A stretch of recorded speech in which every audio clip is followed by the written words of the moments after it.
প্ৰশাসনৰ নিৰ্দেশনাত বুঢ়া আঙুলি উচ্ছেদৰ পিছতো কাণ সাৰ নাই মৈৰাবাৰীৰ ফুটপাথত বহা ব্যৱসায়ীসকলৰ যান বাহন ৰখা ঠাইৰ অভাৱত সৃষ্টি হয় অভাৱনীয় যান-জঁট।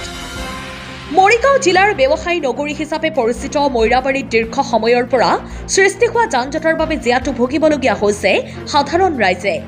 পথৰ কাষতে একাংশ ব্যৱসায়ীৰ ব্যক্তিগত স্বাৰ্থৰ বাবে অস্থায়ী দোকানসমূহ খোলাৰ বাবে অনুমতি দিয়াৰ বাবে ই ৰিক্সা অটো আদি ৰখাব নোৱাৰাত সদায় সৃষ্টি হয় এনে যান-জঁটৰ।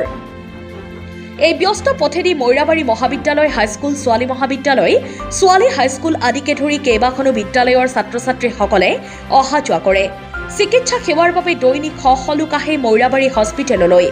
লগতে শ্ৰী শ্ৰী অলিপুখুৰী পাটেকিবৰী সত্ৰলৈ আহে ভক্তসকল। অহা যোৱা কৰে অগ্নি নিৰ্বাপক বাহিনীৰ গাড়ী। উল্লেখযোগ্য যে বিগত বৰ্ষত উল্লেখিত অনুষ্ঠানসমূহৰ এলেকাৰ লগতে মৈৰাবাৰী বজাৰত উচ্ছেদ চলোৱাৰ লগতে জৰিমনা বিহিছিল প্ৰশাসনে। ঠায়ে ঠায়ে লাগিছিল নো এণ্ট্ৰি বৰ্ড, কিন্তু উচ্ছেদ জৰিমনাৰ পিছতো পুনৰ ঠাইকেইখনত একেই অৱস্থা হোৱা বাবে জ্বলা-কলা খাব লগা হৈছে পথাচাৰী ৰাইজে। একাংশ ব্যৱসায়ীয়ে নিজৰ মুনাফাৰ বাবে দোকানৰ সন্মুখত বহিবলৈ দিছে অস্থায়ী দোকান। যধে মধে ৰখাই থোৱা হয় ই ৰিক্সাসমূহ। প্ৰশাসনে অঞ্চলটোত হোৱা এনে তীব্ৰ যান-জঁটৰ বাবে কি ব্যৱস্থা গ্ৰহণ কৰিব সেয়া লক্ষণীয় হ'ব।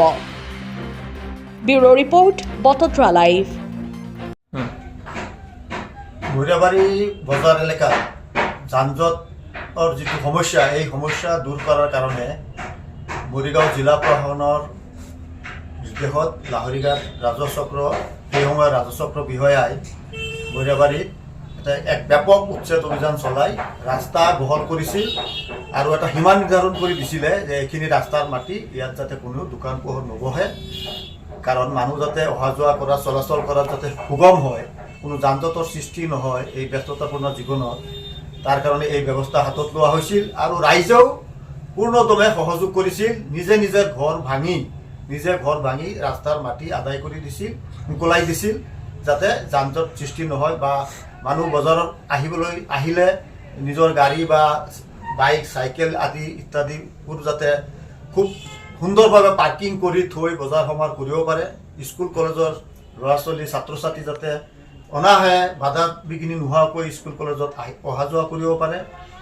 হস্পিটেল আদিত চিকিৎসালয়ত ৰোগীসকল যাতে অহা যোৱা কৰিব পাৰে। আমাৰ ফায়াৰ ব্ৰিগেড, এম্বুলেন্স আদি যাতে খুব সুগমভাৱে চলাচল কৰিব পাৰে। এই এটা মানে বৃহৎ স্বাৰ্থৰ খাতিৰত আৰু মানে আমাৰ মৈৰাবাৰী যিটো এটা সৌন্দৰ্য বজাৰ এলেকাৰ যাতে খুব ধুনীয়া হয়, এই এটা আশাত আমাৰ মৈৰাবাৰী অঞ্চলৰ ৰাইজে বা এই যাৰ মাটি ঘৰ আছে, দোকান পোহৰ এইবিলাক ভাঙি নিজে মাটিখিনি মুকলাই দিছিল, যাতে মৈৰাবাৰী বজাৰত যান-জঁটৰ সমস্যাটো চিৰদিনৰ কাৰণে সমাধান হয়। কিন্তু অতি দুৰ্ভাগ্যজনক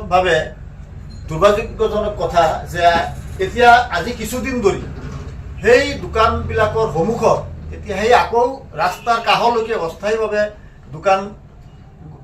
অস্থায়ী দোকান নিৰ্মাণ কৰি আকৌ সেইবিলাক ভাড়া দিছে।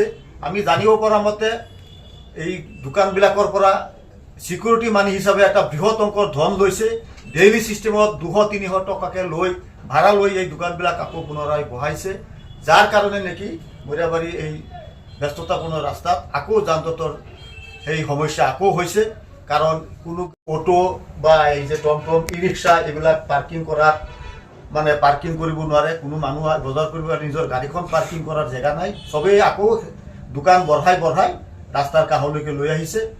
আমি মৈৰাবাৰীৰ এজন সচেতন ব্যক্তি হিচাপে মই জিলা প্ৰশাসন হওক বা আমাৰ লাহৰীঘাট ৰাজহ চক্ৰ বিষয়া মহোদয়, মৈৰাবাৰী আমাৰ আৰক্ষী বিষয়া মহোদয় তথা মৈৰাবাৰী থানা লেভেল যি নাগৰিক কমিটি, এই নাগৰিক কমিটিক মই আহ্বান জনাম যে তেওঁলোকে অতি সোনকালে ৰাইজৰ বৃহৎ স্বাৰ্থৰ খাতিৰত মৈৰাবাৰী বজাৰ এলেকাত যান-জঁট নোহোৱা কৰাৰ কাৰণে যাতে এইবিলাকত চকু দি আকৌ এই অবৈধভাৱে যিবিলাক অস্থায়ী ঘৰ বা চালি নিৰ্মাণ কৰি যাতে এইবিলাক যে দখল কৰি ৰাস্তাত যান-জঁটৰ সৃষ্টি কৰিছে, এইবিলাক যাতে উচ্ছেদ কৰি বা এইবিলাক আঁতৰাই দি বা এটা জৰিমনাৰ ব্যৱস্থা কৰি যাতে আমাৰ সাধাৰণ মানুহক, ছাত্ৰ ছাত্ৰীক, ৰোগীক, ফায়াৰ ব্ৰিগেড, এম্বুলেন্স, নিজৰ সাধাৰণ মানুহ যাতে এই যান-জঁটৰ সমস্যাৰ পৰা যেটা ৰেহাই পায় তাৰ ব্যৱস্থা হাতত ল'ব বুলি মই সকলোকে অনুৰোধ